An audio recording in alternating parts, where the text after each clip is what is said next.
Arthur, até se não morreu.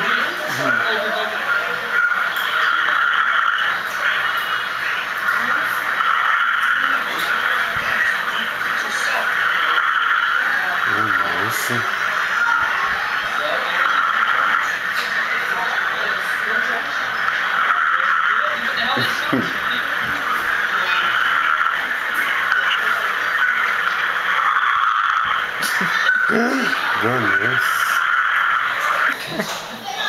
Pronto, acabou, pode parar.